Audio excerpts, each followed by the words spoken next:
Welcome, everyone, to the Texas Values Radio Show. Happy Wednesday. If you're listening live, happy whatever the day of the week it is that you happen to be listening or watching.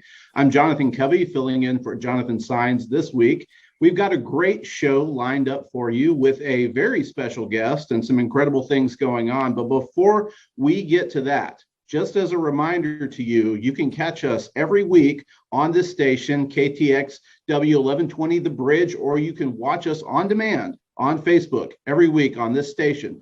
You can also if you got to know anything we've talked about, you can find tons of great info on our website at txvalues.org, and you can stay up on breaking news and information through our text alerts by texting TX Values, that's TXVALUES, to 797979 to get text alerts from our policy team. Our guest today is Riley Gaines, University of Kentucky competitive swimmer, NCAA 12-time All-American, 5-time American SEC swimmer, now a fierce advocate for fairness in women's sports and the unfairness of having biological males take opportunities from women and compete in their sports. Riley, welcome to the program. Hello, it's so good to talk to you again. We are en route, so.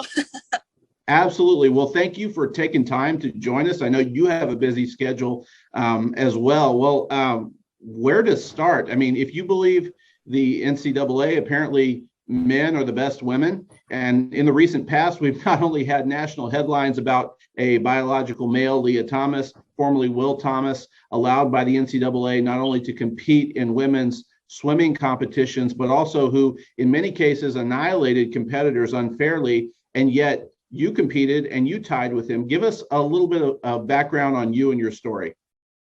Yes, so last year was my senior season at the University of Kentucky, and about halfway through our season, we started seeing these times being posted by this female athlete from what we knew at the time, who was from University of Pennsylvania, who out of nowhere their senior year was posting the fastest times in the nation, ranging from events like the 100 freestyle, which is a sprint, to the mile, which is long distance, which is unheard of to have one person leading the nation in the sprint and long distance and everything in between. And so we were struck by this. We were like, who is this person? We've never heard of them. Senior year comes out of nowhere from UPenn to post these times. It didn't make much sense until an article was posted disclosing that this swimmer, who was Leah Thomas, we found out, was in fact formerly Will Thomas, who swam 3 years on the men's team at UPenn. And so when we found this information out, we were shocked, but almost relieved in a sense, where we thought the NCAA would never allow this person to compete with us at our NCAA championships, given the fact that we now knew, after looking up Will Thomas, that Will Thomas' highest ranking was in the 500s and 600s as a male. And so all of the blatant facts were right in front of the NCAA to know that this was unfair and wrong for the female athletes. But we were proven very wrong when the NCAA said that Leah Thomas would be competing with the women. And that first day, we watched Leah Thomas win a national title, becoming the fastest female in the 500 freestyle in the country. And that next day is when Thomas and I raced each other. We raced the 200-yard freestyle, to which we tied. And so upon tying, we go behind the awards podium where the NCAA official hands out the trophies. But he looks at me and says, "Great job. We don't really account for ties in terms of trophy. We only have one, so we're going to give it to Leah." And so I asked him, I'm like, okay, like, I understand you don't account for ties, but can I ask you why you're giving this trophy to Leah? And clearly they weren't prepared to handle the situation, because he looks at me and says, well, for photo purposes, Leah has to have the trophy. We'll mail you one. And that's when it kind of hit me that we as female athletes have to be the ones to speak up about this. I think up until this point, we were all waiting for someone else to do it, including myself. I thought surely there would be someone like a coach or someone with political power or someone within the NCAA to stick up for us and really stick up for what Title IX was created to protect, but that's not what we were seeing. And so I, at that point, kind of took it upon myself to put a face and a name with this issue.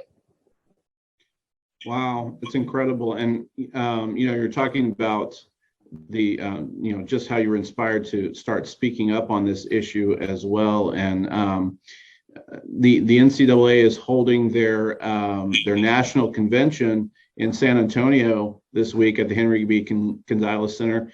Tell us a little bit about the rally that's being planned. Texas Values is going to be part of this rally to support fairness in women's sports.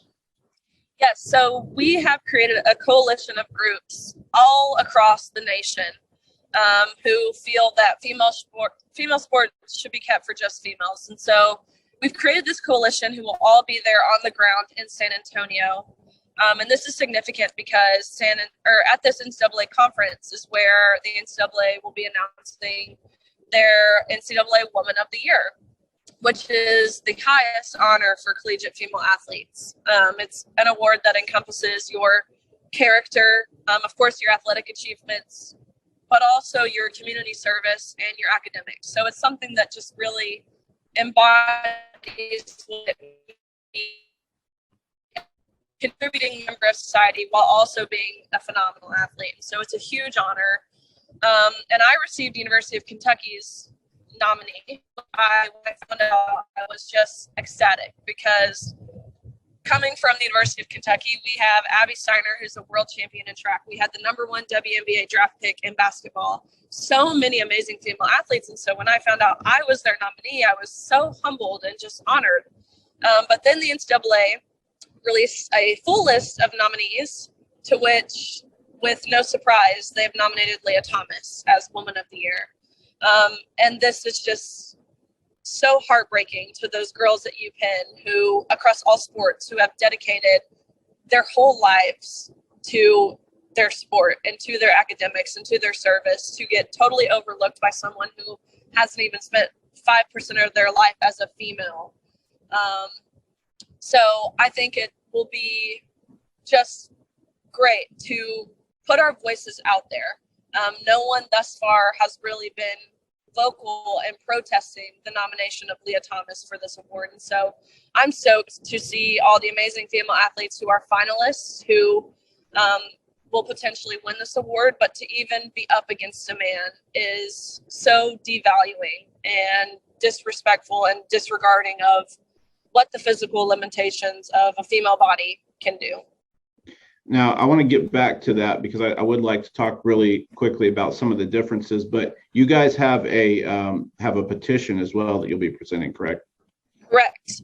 We've created a petition that all of these different groups, including Texas Value, pushed around, and I believe we've garnered almost 8,000, somewhere between the 8,000 to 10,000 range of signatures. And like I said, these are signatures from across the nation, really across the world. And so we're so grateful to Texas Values to help push this.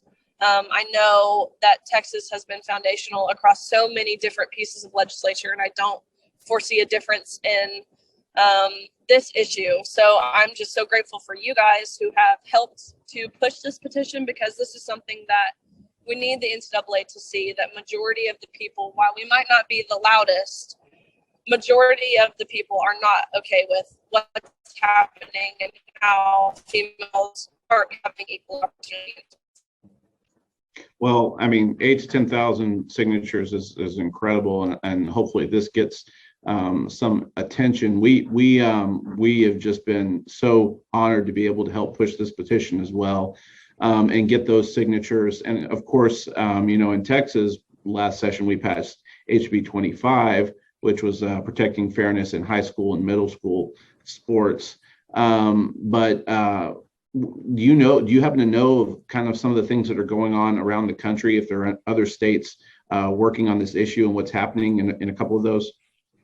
Yeah, there are. There's lots of different states who are now introducing the same type of legislature. I believe up until this point, there's about 22-ish, it might be a little higher, or so states that have passed a similar bill protecting anywhere from K to 12th grade females in high school or elementary and middle school sports. And so definitely as these new legislative cycles are happening and in session, it's something that is being pushed by a lot of states. There have been several states who have reached out to me personally and asked to testify, or asked if I could help find someone in their state who would be willing to use their voice. And so that's why I'm hopeful that this is going in the right direction. People are waking up to the fact that, you know, when you hear someone who is transgender, you think they fully transitioned. You think this is someone who has gone through all of the reassignment surgeries and has hormone levels that are computable and comparable to females, but that is not what we're seeing. To identify as a trans woman or a woman, but being biologically male, all you have to do is say, I identify as a woman.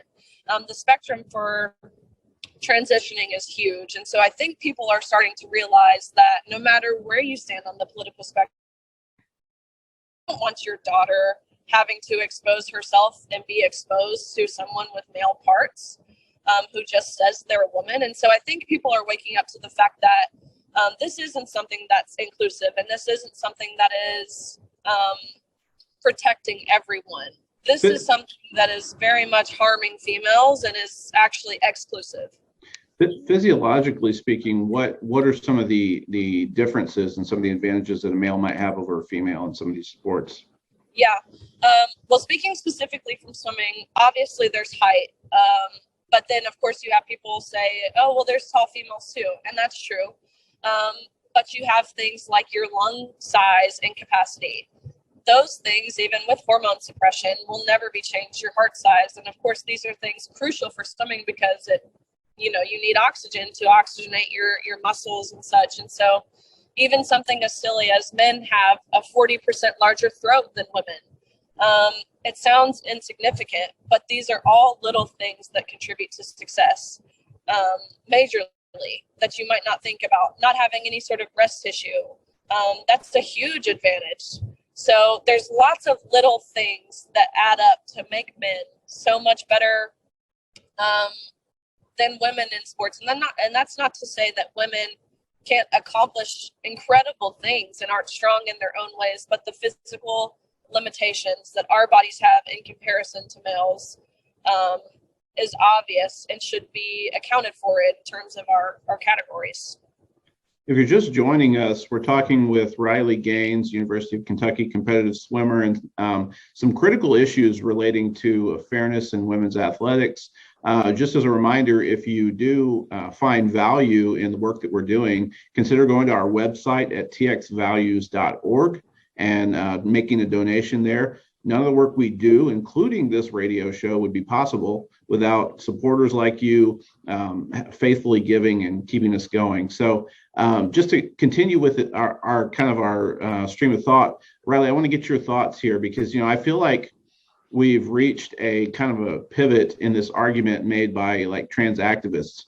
For the longest time, the trans agenda was presented as this sort of kind of a polite fiction, playing along with a small number of people who wanted to be the other sex. And then the movement told us, they assured us that these things would never happen. You wouldn't have this forced, but then Leah Thomas comes along and the harms are very obvious.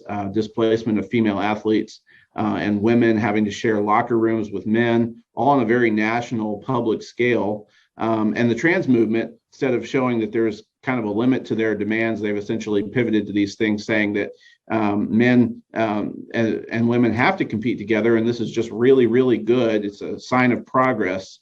And basically that we better get used to it. Your thoughts on that? You're exactly right. They've essentially forced this on us without any forewarning, especially in the conversation of the locker room.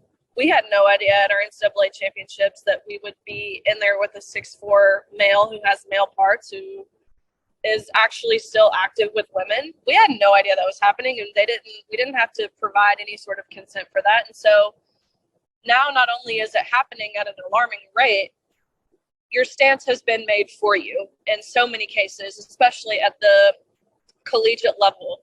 You have these universities who are saying, we've made this stance, this is how we feel, and you can't speak out about it. And so not only are you thought to feel wrong for feeling like you don't want to compete or change with men,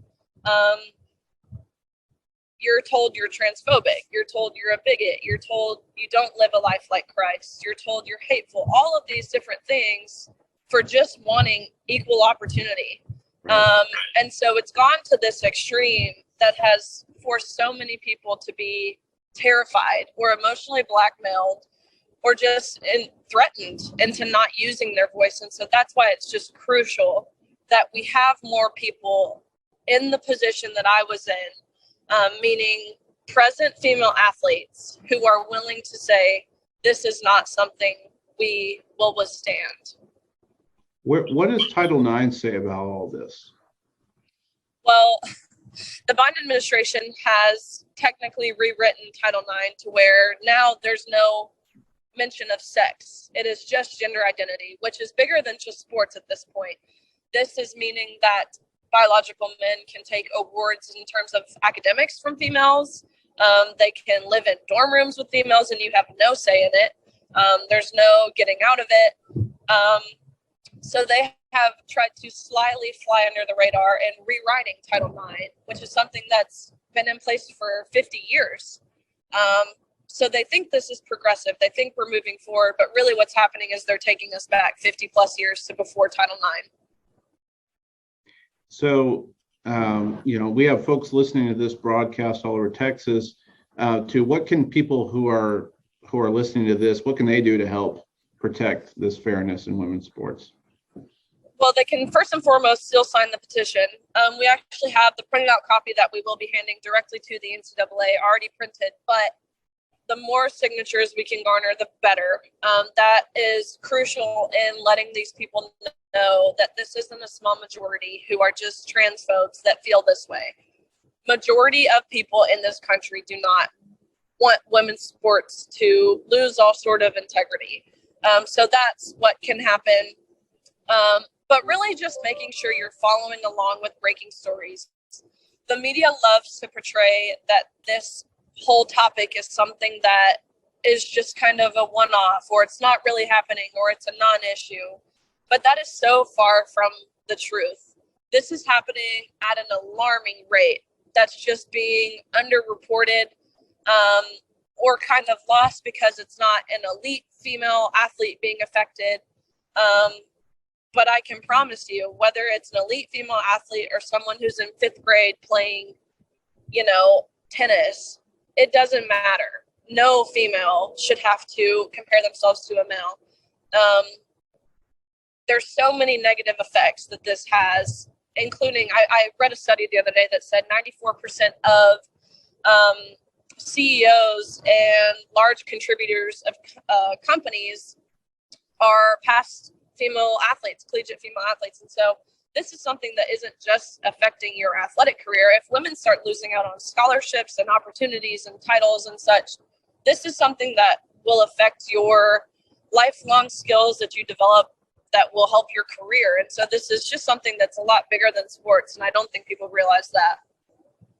No, it seems like getting the word out is an important part of this as well, and making sure that people are informed about it. Anything else you'd like to add, Riley? I think I'm just excited to all be down there together. That's really what's going to make this so special and so powerful. I have just started working with Independent Women's Forum. So we will be there. Of course, Texas Values will be there. We have icons. I mean, so many amazing groups. And I think what's also pretty special is all of these groups fall all around the political spectrum.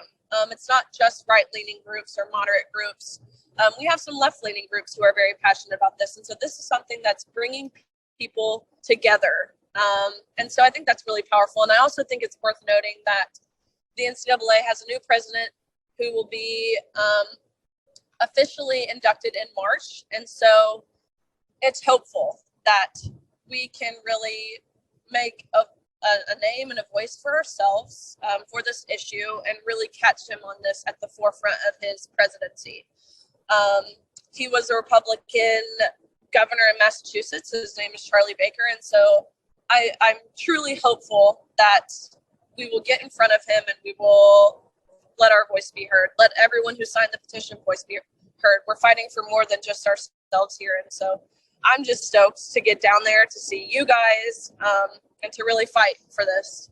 Well, yeah, no, we are super excited to be down there. Texas Values being down there as well, and seeing you and seeing some of the other great athletes down there as well. So we're looking forward to that.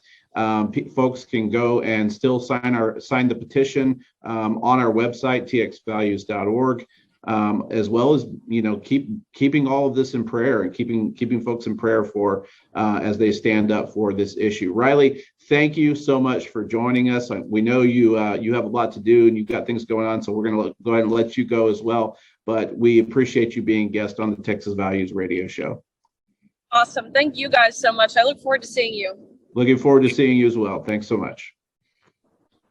Well, there is some good news. From a legal standpoint, we've actually had two important victories recently in our efforts to uphold this truth that we're created, that says that only male and female were created. And in sports, just about a week and a half ago, the 11th Circuit Court of Appeals, sitting on bank, and this means it's a ruling by the entire Court of Appeals and not just a 3-judge panel. They upheld a policy of a Florida school district that maintained separate restrooms on the basis of biological sex. And in the ruling, the judge said that the policy didn't violate the Equal Protection Clause and it didn't violate Title IX. So reading just a little snippet of this from the judge's opinion, it says that while Bostock held that discrimination based on homosexuality or transgender status necessarily entails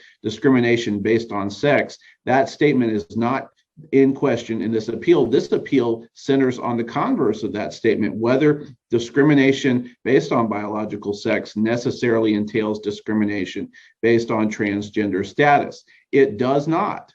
A policy can lawfully classify on the basis of biological sex without unlawfully discriminating on the basis of transgender status. So this is called the Adams decision. And it's an important ruling because we now have a clear circuit split between the 11th Circuit and the 4th Circuit. Some of you remember the 4th Circuit decision on this issue being called the Gavin Grimm case.